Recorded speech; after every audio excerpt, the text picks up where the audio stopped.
Olá, eu sou o professor Lucas Neto. Bem-vinda e bem-vindo à nossa escola bíblica no seu lar. Hoje nós vamos estudar a lição de número 7, que tem como título Eu sou a ressurreição e a vida. Vamos então dar início à nossa aula de hoje. Introdução da lição. Nesta lição, conheceremos a doutrina da ressurreição em seu ponto número 1.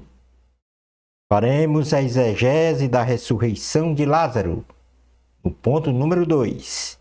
E finalizando o nosso estudo, no ponto número 3, identificaremos um lugar de vida eterna.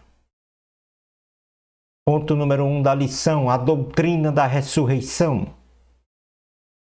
A doutrina da ressurreição dos mortos é garantida pela incontestável ressurreição do Senhor Jesus, a qual temos a esperança confirmada pela fé que a nossa peregrinação no plano terrenal será coroada pela nossa glorificação num corpo ressurreto, livre da morte. Crenças da ressurreição no Antigo Testamento. Na realidade do Antigo Testamento, não existe uma consolidação doutrinária da ressurreição. Porém, passagens bíblicas atestam sem dúvidas que existe uma crença positiva da condição de uma ressurreição após a vida terrena. E isto muito bem estabelecida no primeiro livro escrito da Bíblia, o livro de Jó. Jó, capítulo 19, versículo 25, diz assim a palavra do Senhor: Eu sei que o meu Redentor vive e que no fim se levantará sobre a terra. Glória ao Senhor. Passagens bíblicas importantes no contexto dos acontecimentos narrados no Antigo Testamento nos induz a perceber que, paulatinamente, a crença da ressurreição foi se consolidando como uma doutrina. Entre estas passagens, nós podemos então citar a ressurreição de um grande exército. Ezequiel, capítulo 37, versículo 6, diz assim a palavra do Senhor. Melhor dizendo, Ezequiel, capítulo 37, versículos de número 1 ao 6. Diz assim a palavra do Senhor. A mão do Senhor estava sobre mim, e por seu espírito ele me levou a um vale cheio de ossos. Ele me levou de um lado para outro, e pude ver que era enorme o número de ossos no vale, e que os ossos estavam muito secos. Ele me perguntou: Filho do homem, esses ossos poderão tornar a viver? Eu respondi: Ó soberano Senhor, só tu sabes. Então ele me disse: Profetiza esses ossos e diga-lhes: Ossos secos, ouçam a palavra do Senhor. Assim diz o soberano Senhor a estes ossos: Farei um espírito entrar em vocês, e vocês terão vida. Porei tendões em vocês e farei aparecer carne sobre vocês, e os cobrirei com pele. Porei um espírito em vocês, e vocês terão vida. Então vocês saberão que eu sou o Senhor. Uma outra passagem bíblica importante é a ressurreição do tempo do fim, profetizada em Daniel. Daniel, capítulo 12, versículo 2 diz: Multidões que dormem no pó da terra acordarão, uns para a vida eterna, outros para a vergonha, para o desespero eterno. Temos também uma promessa de ressurreição coletiva, isto é, universal, no tempo do fim. Oséias, capítulo 13, versículo 14 diz: Eu os redimirei do poder da sepultura eu os resgatarei da morte. Onde estão, ó morte, as suas pragas? Onde está, ó sepultura, a sua destruição? Não terei compaixão alguma. Temos também uma ressurreição individual para cada um que crê. No Salmo de número 86, versículo 12, diz: de todo o meu coração te louvarei, Senhor. Meu Deus, glorificarei o teu nome para sempre, pois grande é o teu amor para comigo. Tu me livraste das profundezas do Sheol, ou seja, do inferno. Tu me livrastes das profundezas do inferno. Então, estas são as crenças relativas à ressurreição no Antigo Testamento. Vamos ver agora as crenças da ressurreição no Novo Testamento. Em um Novo Testamento, nós podemos contemplar de forma claríssima os fundamentos da doutrina da ressurreição na prática, com os seus respectivos desdobramentos e consequências espirituais. Duas ressurreições universais são mencionadas, sendo uma para a vida e outra para a morte. Leiamos, então, algumas passagens bíblicas sobre esta questão da ressurreição no Novo Testamento. Primeiro, a ressurreição para a vida eterna, onde viveremos com Cristo eternamente no céu. Isto está escrito na primeira carta aos Tessalonicenses, capítulo 4, versículos 13 ao 18. Mais adiante, na nossa aula, faremos então uma exegese deste texto. Então, não vamos ler neste momento. A outra nós temos que a ressurreição para a morte eterna, significando então uma vida de angústias e sofrimento eterno no lago de fogo. Apocalipse, no capítulo 20, versículos 11 ao 15, diz assim a palavra do Senhor: depois vi um grande trono branco e aquele que nele estava sentado. A terra e o céu fugiram da sua presença e não se encontrou lugar para eles. Vi também os mortos, grandes e pequenos, de pé diante do trono, e livros foram abertos. Outro livro foi aberto, o livro da vida. Os mortos foram julgados de acordo com o que tinham feito, segundo o que estava registrado nos livros.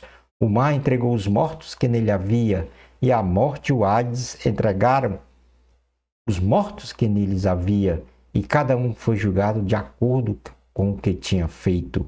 Então a morte e o Hades foram lançados no lago de fogo. O lago de fogo é a segunda morte. Se o nome de alguém não foi encontrado no livro da vida, este foi lançado no lago de fogo. Palavra do Senhor, graças a Deus.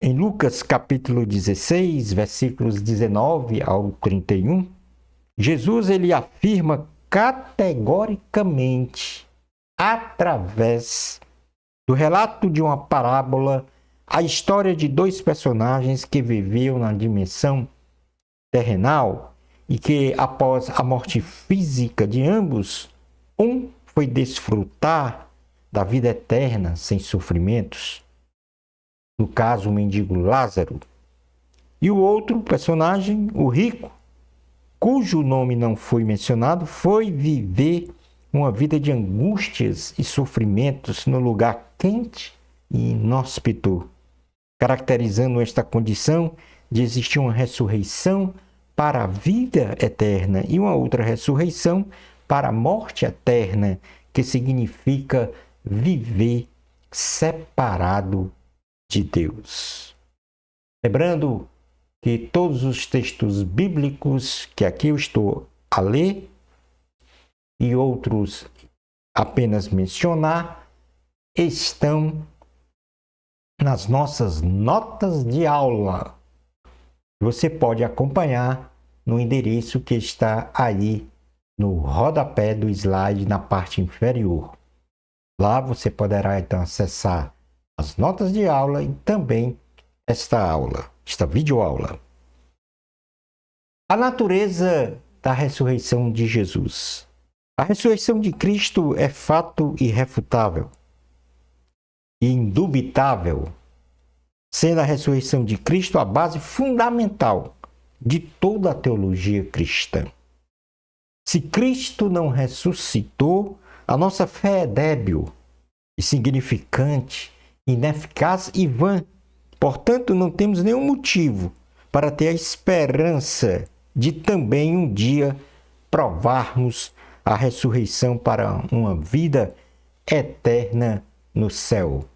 Na primeira carta aos Coríntios, capítulo 15, versículos 12 ao 19, diz: Ora, se está sendo pregado que Cristo ressuscitou dentre os mortos, como alguns de vocês estão dizendo que não existe ressurreição dos mortos, como é que vocês estão dizendo que não existe ressurreição dos mortos? Se não há ressurreição dos mortos, então nem mesmo Cristo ressuscitou. E se Cristo não ressuscitou, é inútil a nossa pregação, como também é inútil a fé que vocês têm. Mais que isso, seremos considerados falsas testemunhas de Deus, pois contra ele testemunhamos que ressuscitou a Cristo dentre os mortos. Mas, se de fato os mortos não ressuscitam, ele também não ressuscitou a Cristo. Pois se os mortos não ressuscitam, nem mesmo Cristo ressuscitou. E se Cristo não ressuscitou, inútil é a fé de vocês. E ainda não estão em seus pecados, e ainda estão em seus pecados, melhor dizendo. Neste caso, também os que dormiram em Cristo estão perdidos. Se é somente para esta vida que temos esperança em Cristo dentre todos os homens, somos os mais dignos de compaixão. Mas se de fato Cristo ressuscitou dentre os mortos, sendo as primícias dentre aqueles que dormiram. Palavra do Senhor, graças a Deus. A verdade absoluta é que Cristo ressuscitou num corpo glorificado e nós também ressuscitaremos num corpo igual ao dele, imune ao pecado, sem limitação de tempo e espaço, num corpo glorificado pelo Senhor, e aí viveremos para sempre com ele nas mansões celestiais, livres da morte física e espiritual. A primeira carta aos Coríntios, no capítulo 15, versículos 20 ao 26, vai falar exatamente sobre esta verdade absoluta que Cristo ressuscitou e nós também ressuscitaremos. As evidências da ressurreição de Jesus. Nós estamos falando sobre a doutrina da ressurreição em Cristo. A Bíblia Sagrada, ela nos apresenta passagens que evidenciam claramente a ressurreição do Senhor Jesus, tendo ele sido visto por inúmeras testemunhas após a sua crucificação e morte. A ressurreição de Cristo é a base fundamental da nossa fé, da nossa esperança, da nossa expectativa de um dia ser arrebatado pelo Senhor Jesus Cristo, para viver com Ele para sempre no céu. Podemos mencionar pelo menos os seguintes textos bíblicos que comprovam materialmente esta condição da ressurreição plena do Senhor Jesus. Então aqui nós vamos ver pelo menos aí 7 ocasiões em que Jesus Cristo foi visto ressurreto. Temos o primeiro, Maria Madalena. Então Jesus aparece a Maria Madalena. Isto está escrito em João, capítulo 20, versículos 10 ao 18. Jesus aparece também para as mulheres. Isto está em Mateus, capítulo 28, versículos 1 ao 10. Cristo também apareceu ao apóstolo Pedro. Isto está escrito em Lucas, capítulo 24, versículos 32 ao 35. Jesus apareceu aos discípulos.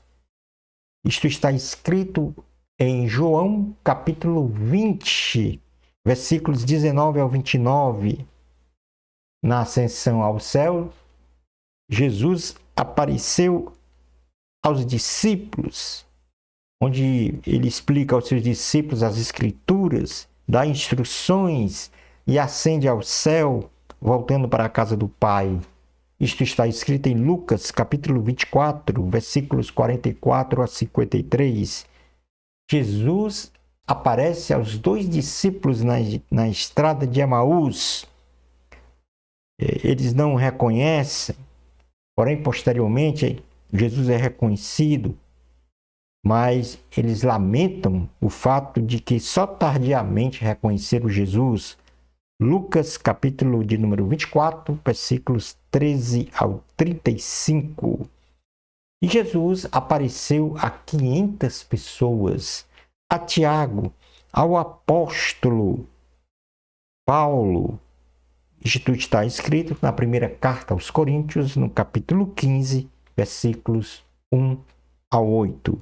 Portanto, recomendo que façam a leitura através das notas de aula de todas estas passagens bíblicas que denotam a aparição de Jesus ressurreto a estas pessoas.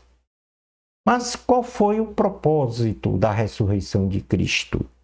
O propósito da crucificação, morte de Jesus, foi vencer a própria morte física num primeiro momento, materializado pelo túmulo vazio, mas principalmente vencer os grilhões da morte espiritual.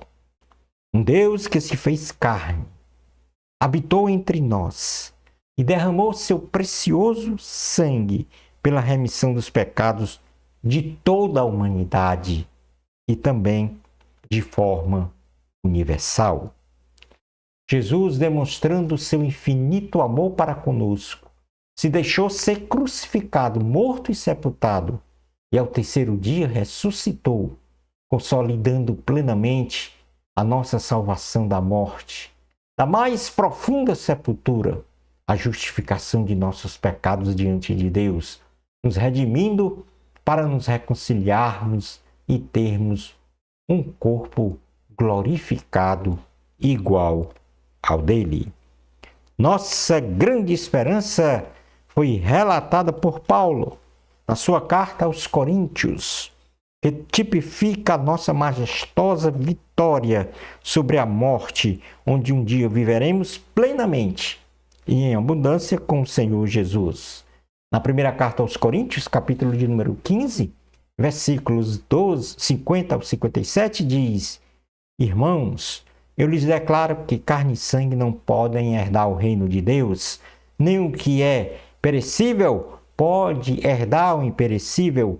Eis que eu lhes digo um mistério: nem todos dormiremos, mas todos seremos transformados num momento, num abrir e fechar de olhos, ao som da última trombeta, pois a trombeta soará, os mortos ressuscitarão incorruptíveis, e nós mesmos seremos transformados, pois é necessário que aquilo que é corruptível se revista de incorruptibilidade, e aquilo que é mortal se revista de imortalidade.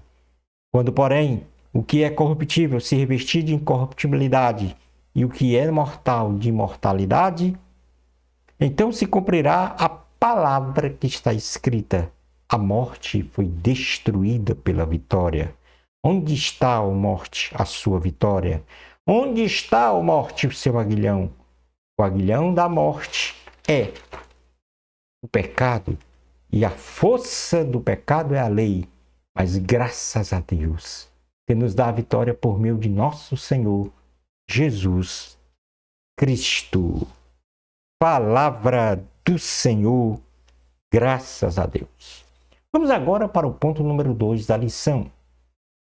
Nós temos na Bíblia, em João capítulo 11, versículos 1 ao 45, o relato desta ressurreição de Lázaro. irmão de Marta e Maria, que moravam em Betânia. Jesus Cristo é o autor da vida e nesta condição ele realizou muitos milagres de ressurreição dos mortos, dentre eles uma das mais notáveis, a ressurreição de Lázaro.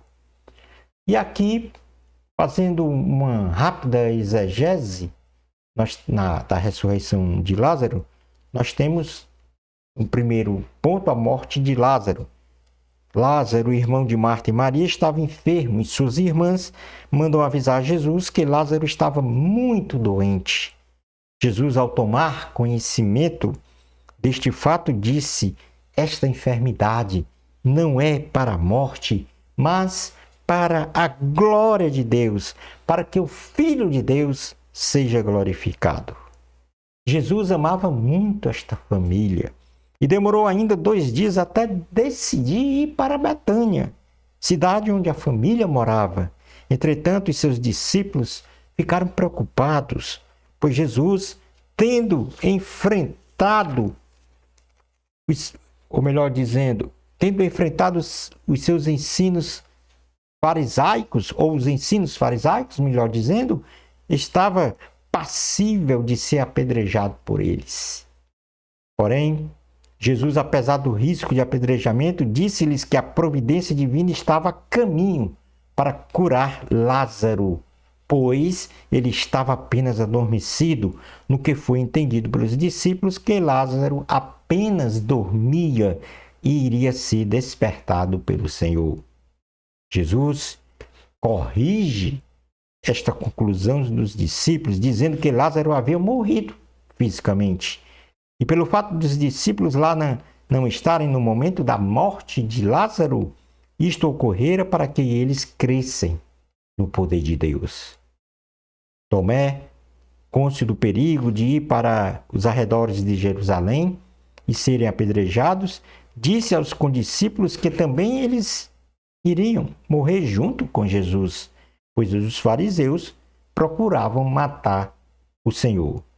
Este texto da morte de Lázaro está em João, capítulo 11, versículos 1 ao 16. Mas temos também a conversa de Jesus com as irmãs de Lázaro. Jesus chega a Betânia com os seus discípulos e encontra Lázaro já sepultado há 4 dias, e Marta e Maria sendo consoladas pelos seus amigos. Marta, ao saber que Jesus estava de chegada, foi ao encontro do Senhor e disse-lhe: Senhor, se tu estivesses aqui, meu irmão não teria morrido. Mas também sei que tudo quanto pedires a Deus, Deus tu concederá. Jesus disse a Marta que Lázaro iria ressurgir, porém Marta pensava que esta ressurreição escatológica se daria no último dia, conforme prescreve as Escrituras. Jesus então replicou-lhe dizendo: eu sou a ressurreição e a vida. Quem crê em mim, ainda que esteja morto, viverá. E todo aquele que vive e crê em mim, nunca morrerá. Crês tu isto? Marta, ao ouvir estas palavras, responde que Cristo é o Filho de Deus, que devia vir ao mundo conforme as profecias bíblicas. Marta avisa a Maria que Jesus estava a lhe chamar. Tendo Maria ido imediatamente ao encontro do Senhor, ajoelhou-se diante dele e disse-lhe: Senhor, se tu estivesses aqui, meu irmão não teria morrido. Jesus, vendo-a chorar, bem como os seus amigos que o acompanharam, teve compaixão deles e perguntou: onde haviam sepultado Lázaro? Chegando no sepulcro, Jesus chorou, e alguns judeus comentaram quanto Jesus amava Lázaro e suas irmãs.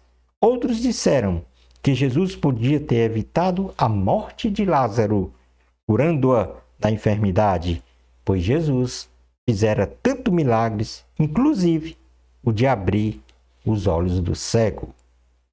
João, capítulo 11, versículos 17 a 37, fala sobre esta conversa entre Jesus, este encontro entre Jesus e as irmãs de Lázaro.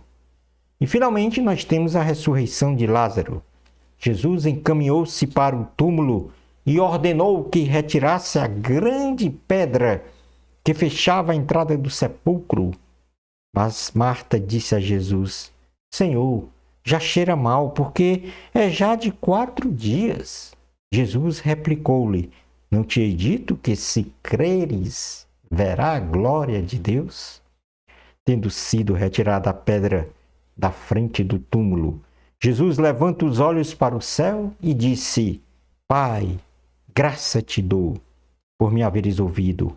Eu bem sei que sempre me ouves, mas eu disse isto por causa da multidão que está em redor, para que creiam que tu me enviaste. Na sequência, Jesus clama em alta voz: Lázaro, sai para fora.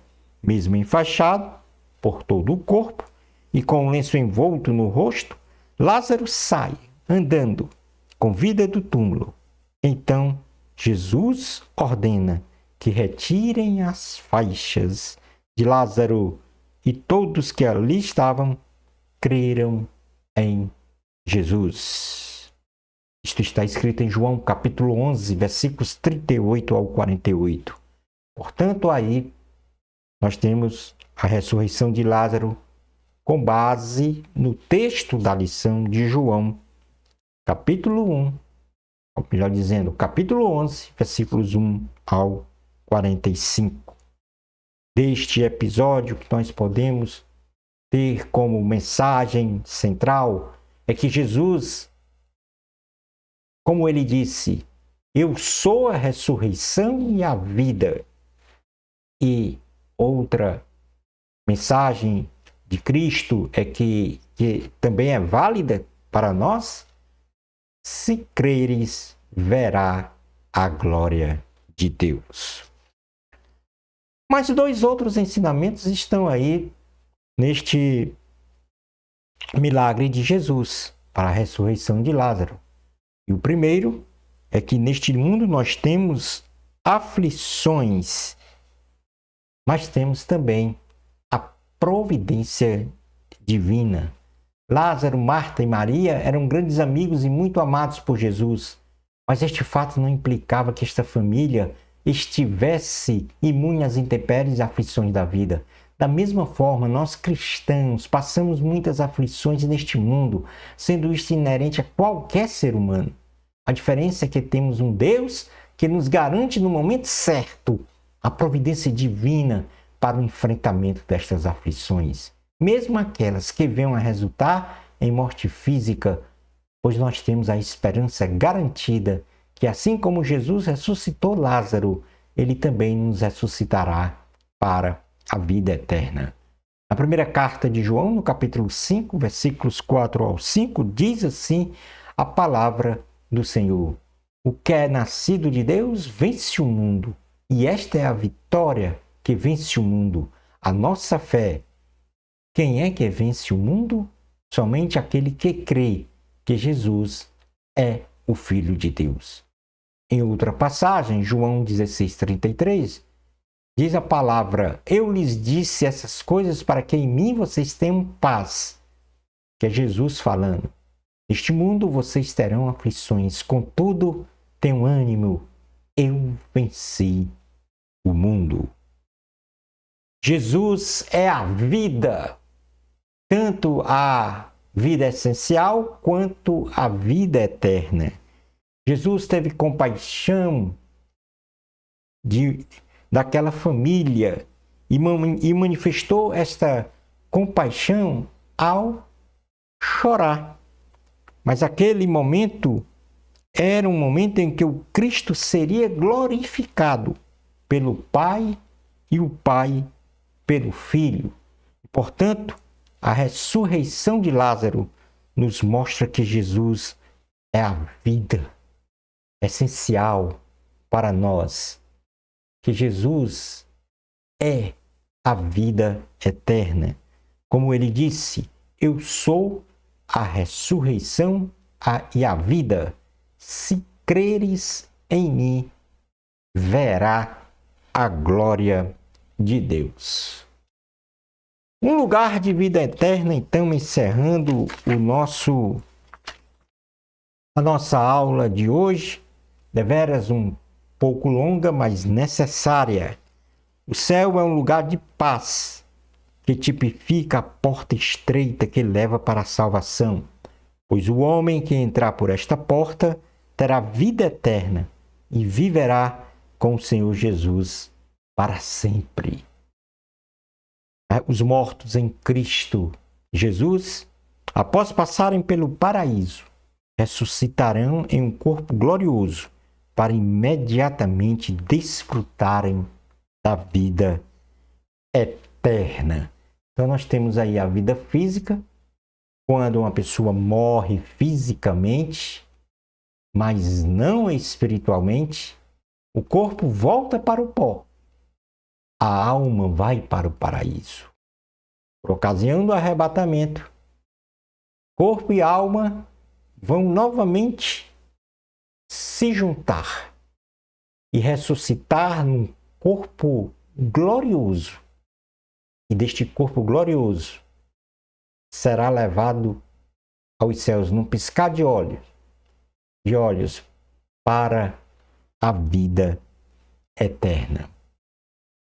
Nós temos aqui uma cronologia do arrebatamento dos salvos em Cristo.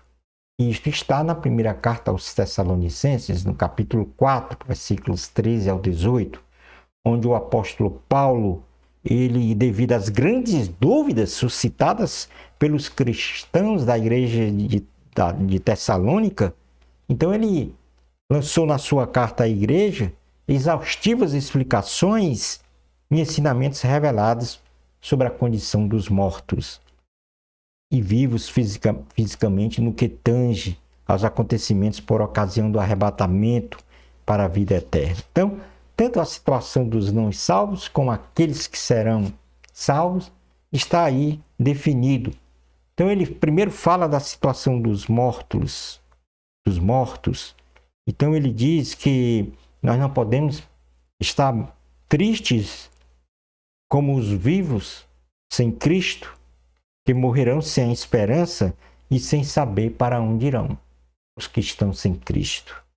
Ele diz que nós temos que ser alegres, porque nós temos a promessa da ressurreição dos mortos. E isso ele denota dizendo que Jesus ressuscitará os mortos, salvos em Cristo, para viver eternamente com Ele. Temos também a primeira revelação sobre os vivos, salvos em Cristo. Então, o apóstolo ele revela que os vivos, salvos em Cristo, só irão ao encontro de Jesus depois que todos os mortos, salvos em Cristo, ressuscitarem. Ele fala também dos sinais celestiais e o retorno de Cristo, colocando então a seguinte condição: quando for dada a palavra de ordem do Senhor, o grito estridente da voz do arcanjo, o som ressonante da trombeta de Deus, Jesus descerá dos céus e os mortos em Cristo ressuscitarão primeiro de forma extraordinária. Agora, o apóstolo faz uma segunda revelação. Ele menciona que após a ressurreição dos mortos em Cristo, os vivos, salvos em Jesus, serão arrebatados juntamente com eles entre as nuvens, vencendo a lei da gravidade para o encontro nos ares com o Senhor Jesus. E depois ele fala, por último, sobre a certeza e a segurança da salvação. O apóstolo nos exorta a nos consolarmos pela certeza e segurança da salvação e a não ficarmos tristes ou com especulações teológicas e filosóficas confusas e errôneas a respeito dos que já morreram fisicamente e dos que estão vivos. Nós temos então aí a conclusão de nossa aula, um pouco longa, mas necessária para compreendermos esta esperança garantida de vida eterna para nós. Então nós falamos aí da doutrina da ressurreição, falamos da ressurreição de Jesus, falamos da ressurreição de Lázaro irmã de Marta e Maria, tudo isto provando a essência da doutrina da ressurreição. Falamos também, no final de nossa aula, sobre o destino dos mortos em Cristo Jesus, que ressuscitarão para a vida eterna, e observamos a cronologia do arrebatamento dos salvos em Cristo, segundo o apóstolo Paulo delineou na primeira carta aos Tessalonicenses, no capítulo 4, versículos 13 ao 18.